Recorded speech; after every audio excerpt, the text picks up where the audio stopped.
जय श्री कृष्ण। आप सभी को Shrimad Bhagavad Gita the mind Guru series प्रश्न 42 में मैं प्रीति चिंडर का आप सभी का स्वागत करती हूँ। आज का प्रश्न हमसे पूछा है बेलगाम से मीत ने। देखते हैं मीत जी क्या पूछना चाहते हैं।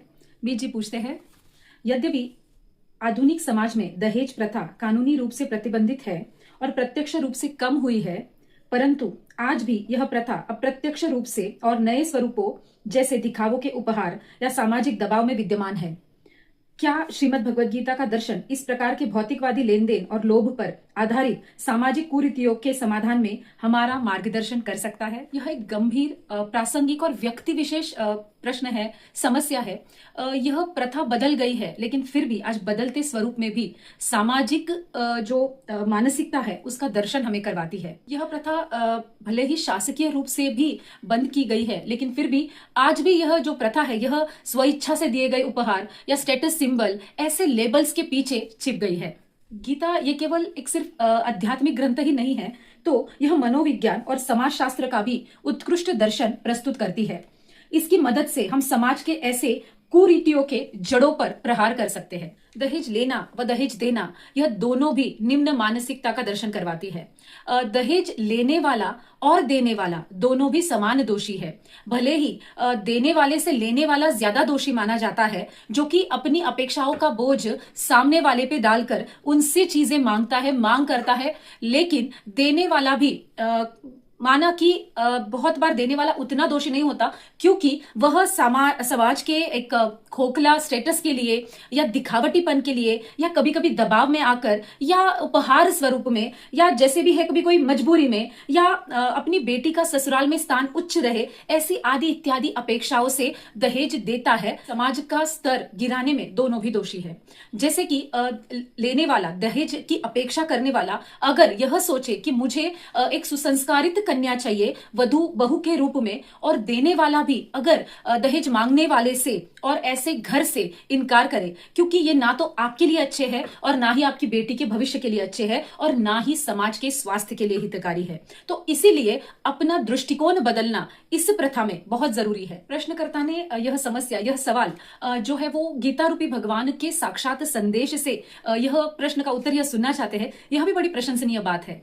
अब गीता के 16वें अध्याय के चौथे श्लोक में भगवान असुरी गुणों का वर्णन करते हैं, जिसमें दंभ करना, मान सम्मान पाने की अपेक्षा से दिखावटीपन करना, अभिमान में यह आता है मैं उच्च हूँ, हमारा खानदान बड़ा है, हम धनी हैं, आदि इत्यादि चीजें असुरी गुण है। अब पूछे हुए प्रश्न के समाधान में यह श्लोक बताता है, जैसे कि यह जो अभी बदला हुआ स्वरूप है यह बहुत बार मान सम्मान, सामाजिक प्रतिष्ठा या व्हाटएवर, ये जो सारी चीजों के आड़ में गिफ्ट रूप में या और किसी चीजों में मांगा जाता है, तो भगवान इस श्लोक में इस मानसिकता का बहुत अच्छा वर्णन करते हैं। जैसे कि दहेज लेने वाला जो होता है वो यह सोचता है कि हमारा बेटा सर्वगुण संपन्न है, इतना बड़ा अधिकारी है, आदि इत्यादि जो भी चीजें, जो भी उसके गुण है, और हमारा परिवार बड़ा धनी है, हम बहुत खानदानी लोग हैं, हमारी अब परंपरा है, ऐसी अनेक से चीजें बताकर वह यह सोचते हैं कि दहेज लेकर हम हमारा मान सम्मान बढ़ाएंगे, हम परिवार में बड़ा नाम रखेंगे और एक परंपरा का पालन करेंगे तथा हम हमारा जो सामाजिक स्तर है उसे भी उठाएंगे। इस चीजों को आगे रखकर उन्हें ऐसे लगता है कि हम दहेज मांगने के लिए पूर्णतः एलिजिबल है। तो यह जो मानसिकता है यह भगवान इसमें उसे असुरी गुण, असुरी संपत्ति कहते हैं, जिसमें कि दंभ करना मतलब दिखावटीपन है, मेरे पास यह चीजें बड़ी है इसलिए मैं एलिजिबल हूं दहेज मांगने के लिए या जो भी है गलत कर्म करने के लिए। वह जो अपने आप को अभिमानवश समझता है, वह सारी चीजें भगवान आसुरी गुणों में वर्णित करते हैं। यह जो सारे रीत रिवाज है यह सारे लोभ में फंसकर ही होते हैं, क्योंकि जब हम ऐसी सारी चीजें मांगने वाले मांगते हैं तब ये एक बार में बंद नहीं होता है, यह बार बार मांगा जाता है, जिसे कि लोभ कहते हैं। तो भगवान 16वें अध्याय के 21वें श्लोक में काम, क्रोध, लोभ इनको नरक का द्वार बताते हैं, क्योंकि दूसरों से पाने की अपेक्षा यह है कामना, और इससे जो हमें जो भगवान कहते हैं कि हमें वह चीज चाहिए और हमें चाहिए ही, तो हमारे अंदर उसके लिए, और उसे भगवान लोभ कहते हैं। तो यह जो चीज है, जैसे कि लोभ में अगर बाधा पड़ जाए, मतलब अगर हमें हमारी अपेक्षा अनुसार चीजें ना मिले, तो उससे उत्पन्न होता है क्रोध। और हम देखते हैं अभी समाज में कि इस क्रोध के उत्पन्न होने के बाद कितनी सारी अनुचित बातें घटित होती है। जैसे कि आज भी आधुनिक कहलाने वाले, अपने आप को बहुत फॉरवर्ड समझने वाले समाज में भी ऐसी लोभ की, क्रोध की, काम की बलि चढ़ती है वधुएं, कन्याएं, जो कि कभी कभी शारीरिक, कभी कभी मानसिक ऐसी कुप्रथा का शिकार बनती है। तो भगवान 16वें अध्याय के 21वें श्लोक में बहुत ही अच्छे से काम, क्रोध और लोभ और इनसे उत्पन्न होने वाले मोह को एक दूसरे से संलग्न बताते हैं। विवाह ये बहुत ही सुंदर, शास्त्र सम्मत और शुभ विधि है, जिसमें कन्या के माता पिता सनातन धर्म अनुसार अपनी पुत्री का दान सुपात्र हाथ में देते हैं, जिसे कन्यादान कहा जाता है। एक बेटी इतना बड़ा शुभ पावन अवसर अपने परिवार को देती है। यह कन्यादान जो है यह सभी के सम्मति से, इच्छा से और मुख्यतः यह धर्मयुक्त मतलब शास्त्र युक्त मान्यता वाला कर्म है। गीता के 17वें अध्याय के 20वें श्लोक में भगवान दान देना यह कर्तव्य है यह बताते हैं। देशे काले च पात्रेन पदों से जिस जगह जिस चीज की आवश्यकता है वह वहां पर देना, या जिसे आवश्यकता है उन्हें देना, यह सात्विकी दान की श्रेणी में आता है।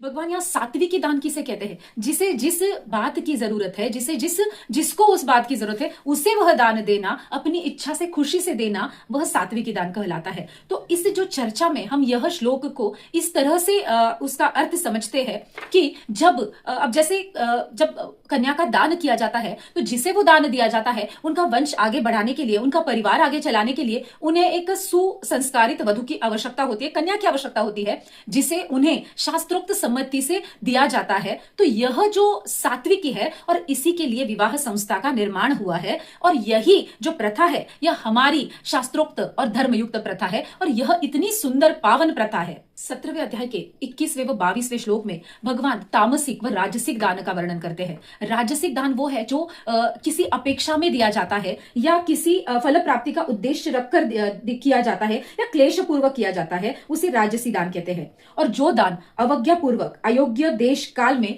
कुपात्र को दिया जाता है, मतलब जो उस दान लेने के पात्र भी नहीं है उसे दिया जाता है, उसे तामसिक दान कहा जाता है। वर पक्ष जब झूठी शान शौकत के लिए और मान सम्मान की मांग के हेतु वधु पक्ष से अनावश्यक धन संपदा चीजों की उपहार का लेबल लगाकर जो मांग करता है, वधु पक्ष भी अनिच्छा से उन्हें यह दान देते हैं, मतलब उनका मन नहीं होता, दबाव से वो यह दान देते हैं, तब यह सारा दान गीता के अनुसार राजसिक व तामसिक दान कहलाता है, जो कि हमारी अधोगति का मुख्य कारण बनता है।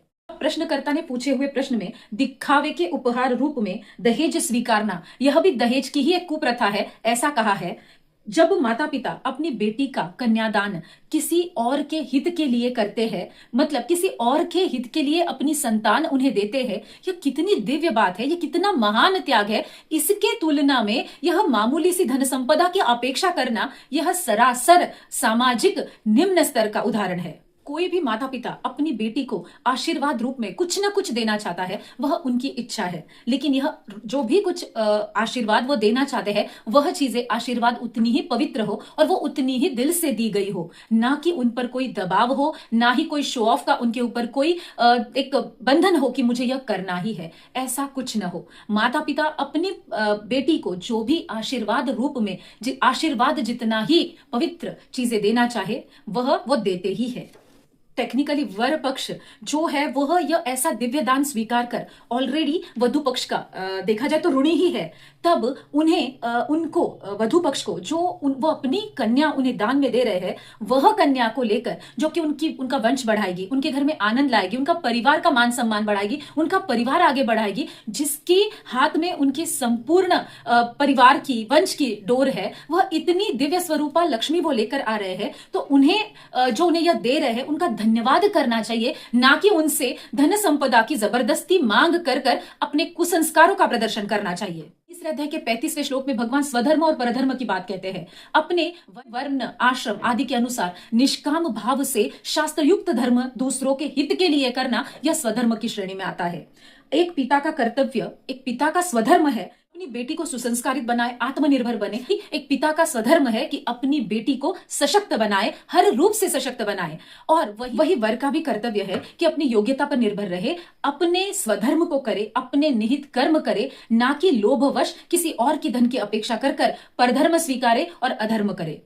जब हम गीता के नियतम कुरु कर्मत्वम इस श्लोक को मतलब अपने धर्मयुक्त कर्म को करेंगे, तब हम नीति नियम के मार्ग पर चलकर दूसरों के जीवन में भी सुख समाधान ला पाएंगे। वह दो परिवारों का मिलन है, दो आत्माओं का मिलन है, दो संस्कारों का मिलन है। तो यह जो हम सोचते हैं, तब हम इसमें गीता के अनुसार निष्काम धर्मयुक्त कर्म योग ला सकेंगे, जब हम इसमें एक दूसरे के हित का विचार रखेंगे। मतलब जब हम विवाह करते हैं तो वधु पक्ष वर पक्ष के हित का विचार करे और वर पक्ष वधु पक्ष के हित का विचार करे, तब उनसे अपने आप ही धर्मयुक्त कर्मयोग होने लगेगा। वधु पक्ष इसमें कभी भी कोई सामाजिक दिखावटीपन के लिए सोशल स्टेटस का लेबल लगाकर गिफ्ट देना, मतलब अपनी इच्छा के ऊपर जाकर सिर्फ दिखावटीपन के लिए गिफ्ट्स देना और जो ऐसी चीजों की मांग कर रहा है, ऐसी मांग को और ऐसी मांग करने वाले परिवार से रिश्ता जोड़ने में मना कर दे। ऐसे परिवार में रिश्ता ना जोड़े। ऐसे परिवार में जो लोभ है वह कि उसकी कोई सीमा नहीं है, मतलब वह कभी खत्म न होने वाला है, जो कि आपके और आपके बेटी के लिए हितावह नहीं है। वर पक्ष भी अपनी झूठी शान मान सम्मान के लिए गिफ्ट रूपी मान सम्मान रूपी कि हमारा मान सम्मान करना पड़ेगा, यह रीत निभानी पड़ेगी, हमारी परंपरा है, या आपको देना पड़ेगा आदि इत्यादि जो शब्दों के लेबल लगाकर दहेज मांगा जाता है, जिससे कि यह सिर्फ एक सोशल स्टेटस के लिए यह लेबल्स है लगाए हुए कि गिफ्ट बिल के नीचे दहेज ही मांगा जाता है। और ऐसी बातों से वधु पक्ष मना तो करे ही और वर पक्ष भी ऐसी परिस्थिति ना लाए, क्योंकि वह यह सारी चीजों से हटकर दोनों भी अपने संतानों के लिए सुयोग्य और सुसंस्कारित वर या वधु ढूंढे। इसमें समाज को भी अपना योगदान देना पड़ेगा। ऐसी झूठी शान बहुत बार समाज को दिखाने के लिए ही की जाती है। दोनों भी, वधु भी पक्ष भी और वर पक्ष भी, यह सिर्फ और सिर्फ समाज को एक सोशल जो हमारा स्टेटस है, जो हमारा समाज में जो हमारा स्थान है, उसे बड़ा करने के लिए ही ऐसी कुरीतियां अलग अलग रूप में, अलग अलग स्वरूप में हमें दिखाई जाती है, हमें दिखाई देती है। तो समाज को भी ऐसी बातों को, मतलब ऐसी बढ़ाई का बखान न करते हुए ऐसी बातों का विरोध करना है। जैसे हम यहाँ पर एक उदाहरण में समझते हैं कि सपोज किशोर नाम का एक लड़का है जो कि अपने ससुराल से एक गाड़ी लेकर आया है कि जो कि ब्रांडेड गाड़ी है, और वह उसका बखान अपने दोस्तों में या समाज में कर रहा है कि मेरे ससुराल से ये आया है। वो उसका यह दिखावटीपन दूसरे समाज जो देखने वाले हैं इसका बखान और कहीं जाकर ना करे, बल्कि उसी किशोर से यह पूछा जाए कि क्या इस गाड़ी की जरूरत तुझे है? यह गाड़ी तेरे पास नहीं है, या यह गाड़ी तू खुद खरीद नहीं सकता? इसे दूसरी जगह से मांगने की या लेने की क्या आवश्यकता थी? तो यह जो छोटी मोटी चीजों से, ये तो एक उदाहरण था, इससे अगर हम अपनी सामाजिक में परिवर्तन में कुछ योगदान दे सकते हैं तो हमें देना चाहिए। ऐसी कुरीतियों को बढ़ाने के बजाय इनका विरोध करना जरूरी है, क्योंकि नोइंगली अननोइंगली हम ऐसी चीजों का बखान करते कि हाँ यहां से इतना आया, वहां से उतना आया, ये हुआ, इतना दिया। यह सारी चीजें बखानते बखानते यह कब सामाजिक स्टेटस या समाज में दिखावटीपन करना जरूरी है, मुझे समाज में बड़ा बनना है तो यह बातें करना जरूरी है, यह कब इसका रूप ले लेता है हमें पता तक नहीं चलता है। तो हर समाज में रहने वाले व्यक्ति की जिम्मेदारी है कि ऐसी बातों का विरोध करे और इससे समाज का जो स्वास्थ्य है उसे बरकरार रखे, क्योंकि यह एक पहल हमें बहुत ही सुंदर और अच्छी समाज की व्यवस्था बिठाने में मदद कर सकता है। यह जो परंपरा से या यह जो रीतों से, यह जो बिना वजह किसी की करने की ताकत नहीं है, वह भी यह सब करता है, उसका कहीं ना कहीं इन बातों से शोषण होता है और वह अंदर ही अंदर यह सोचता है कि ना तो ये बेटी होती ना मुझे दहेज देना पड़ता। तो यह जो यही एक से दूसरी समस्याएं जन्म लेती है, तो इसीलिए इन्हें टाइम रहते रोक देना चाहिए। अगर हमारे सरकार ने इन बातों पर बंधन लाया है तो हमें इसका स्वरूप बदलकर यही बातें फिर से नहीं दोहरानी है। जैसे कि दहेज लेना यह पहले भी गलत था और गीता के अनुसार, तो अब हमने देखा कि यह अधर्म ही है और जो कि हमारी अधोगति करने वाला ही है। इसलिए जो भी हो, वो वधु वर पक्ष, समाज, इनकी सुव्यवस्था, इनका स्वास्थ्य, इनका आनंद, इनकी शांति और इनकी जो है वो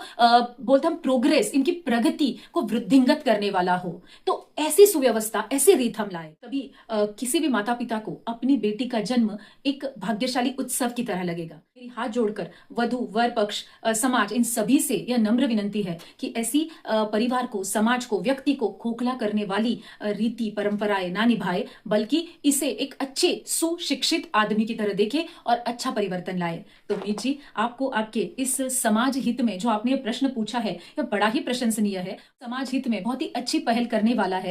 तो आपके इस प्रश्न की प्रशंसा करते हुए को आपके इस प्रश्न का समाधान कारक उत्तर मिल गया होगा, ऐसी हम आशा करते हैं। धन्यवाद।